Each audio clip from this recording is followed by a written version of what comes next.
There's certainly lots of energy and enthusiasm among values voters. A couple thousand showed up in Washington for a major conference looking for encouragement and leadership. But will it be enough to transform Congress in the upcoming election? This is the Citizen Link Report. I'm Stuart Shepard along with Tom Minnery, our Senior Vice President of Government and Public Policy. Hi, Tom. Hello, Stuart. Tom, we just both got back from the Values Voters Summit in Washington, D.C., which was coordinated by our friends at Family Research Council and also FRC Action. Tom, what did you take away from that event? It was a very motivated crowd. There were a lot of people focusing on this election. Stuart, I think what we're seeing with all things related to the Tea Party is that a whole lot of people are seriously paying attention as citizens this fall and intend to change the way the government operates. And if it does not happen, there'll be some thrown chairs, I think, if not literally, then symbolically, because people will not be happy. And this is definitely we talk about grassroots a lot, and often what is brought up as grassroots really is kind of what in the business is known as astroturf. It's not the real thing. This is a true grassroots movement coming up. There is no group that you can point to that's really leading the energy that we're seeing around the country. Well, that's right. The Tea Party movement resists being called a party, resists being hierarchical, led from the top down. But something more broadly is happening, and that is this. And there's a brand new book out by Scott Rasmussen, one of the foremost pollsters of our era. And he said, truly, for the first time in our era, economic conservatism, national security, foreign affairs conservatism, and social conservatism have all come together. Now that's huge, but that makes for some uncomfortable bedfellows, if you will, politically speaking, because lots of times these groups are not comfortable with one another. On that theme, Sean Hannity spoke on Saturday evening, or Friday evening rather, and the theme that he hit, he talked about the conservative party, not the Republican Party, but the conservative party, that he's a conservative first. Let's listen to what he talked about in laying out the definition of that conservative party. We are the party of values. We are the party unashamedly pro-life. We believe in the sanctity of life.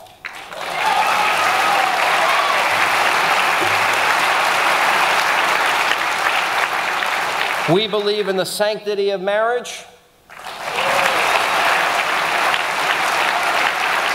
We believe in the First Amendment, and we believe in the Second Amendment, the right of the people to keep arms shall not be infringed. I'm going to say something, Stuart, that I think will surprise our viewers. Sean Hannity described what he called the conservative party.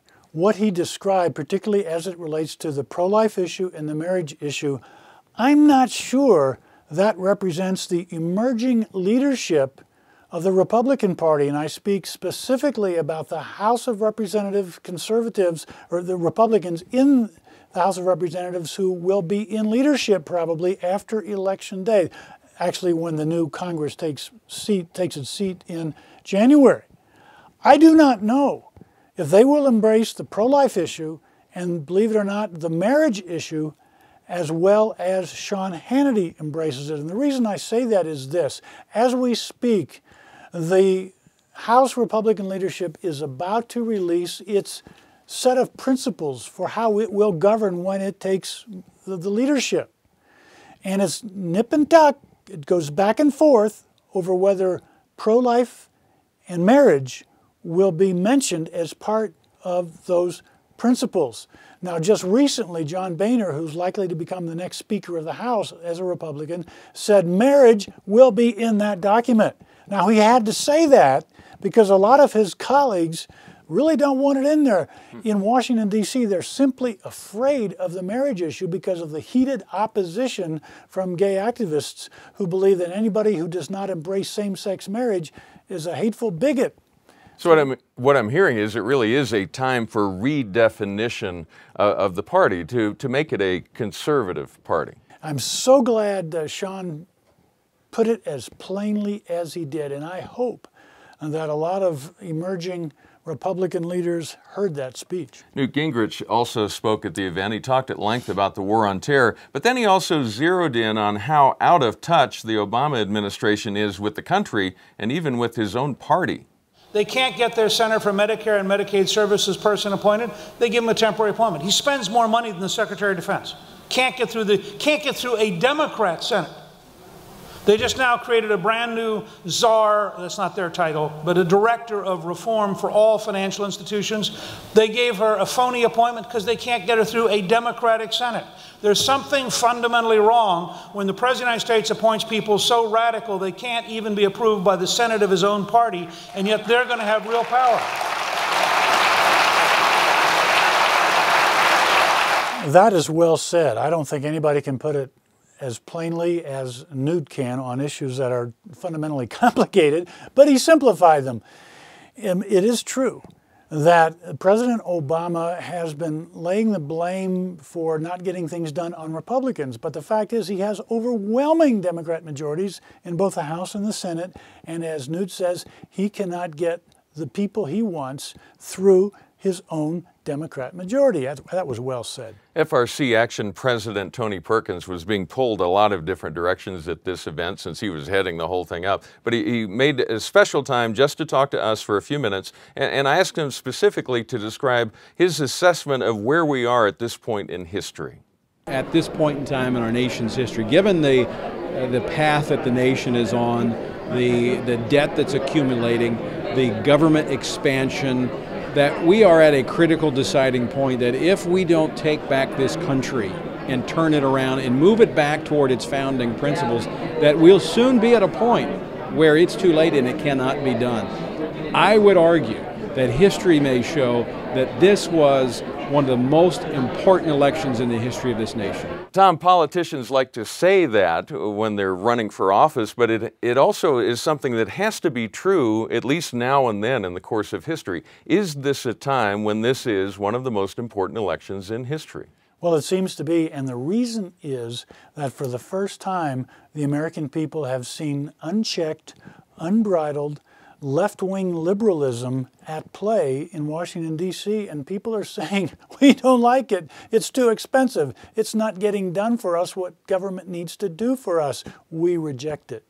Tom, they also held a straw poll at this year's summit, and if you were named Mike, it was a good year for you. At the top of the list, Mike Pence and Mike Huckabee, 24%, 22%. That's pretty much a dead heat for this thing. Mitt Romney came in third, former Speaker Newt Gingrich at 10%, and former vice presidential candidate Sarah Palin at 7%. As you look at that list, what's your reaction? What do you see? Oh, those are all good people. I'm not sure we've seen the eventual nominee for the Republican Party in that list because there are a whole lot of governors around the country who could step up. Now, ironically, I think Mike Pence is qualified to be president because of what he stands for, his principles and his convictions, but I believe it's difficult to get to be president from the House of Representatives. He is a member of the House of Representatives, a member of the Republican leadership. I believe he's going to run for governor in Indiana, his home state, after Mitch Daniels steps down. He's term limited in 2012, and being governor from a Midwestern state is a lot better platform to run for president than is the House of Representatives. Mike Huckabee, he had a very difficult time raising sufficient money last time he ran, and I think he finds that a very daunting task this time around. Mitt Romney, deep theological differences between his religious beliefs and those of evangelicals across the country. So I don't know who else we have on the list. Romney and Sarah Palin down in the number 5 position. Sarah Palin, I was surprised. Even that group at the Value Voter Summit rated her down. Now, had she been there personally, I'm sure she would have vaulted to the top. But who knows? She is a formidable player now. I don't know if people realize that her book, Going Rogue, sold 700,000 copies in its first week. I didn't know that. She's very popular and a true phenomenon. We'll just sit tight and watch. Tom, as we head into the closing weeks before the election coming up the first Tuesday in November, what's your encouragement for values voters? What would you say to help them see where to head, what to watch, and what to think about in these final weeks? It's an opportunity such as we seldom see for conservative values to take hold, but it will not happen unless people vote. So I would say vote and bring friends with you who also are registered to vote and have them vote as well. It is a very important election, and people will want to tell their children, I voted that year when things changed so much. And that's a good reminder. It's important to make sure you are registered to vote. Many states make the cutoff about 30 days before the election. That's coming up soon. So we encourage you, please make sure you are registered to vote and then show up on the first Tuesday in November. Tom, thank you, and thank all of you for watching. We always enjoy hearing from you. You may always write to us at mail@citizenlink.com. Please pray for our elected officials and pray for our nation as we move toward this pivotal election. Remember, stand tall and be heard.